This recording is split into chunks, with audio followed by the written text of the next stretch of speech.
Tuloy na tuloy pa rin ang Pasko.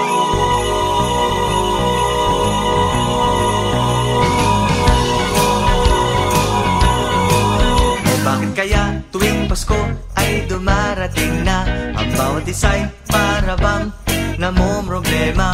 Hindi mo alam ang regalong ibibigay ngayong kay Merry Christmas and Happy New Year to all! Noche buena, tayo naman ay kapos at wala ng pera. Kung muling pagtaguan mo ang iyong mga inaanak sa araw ng Pasko,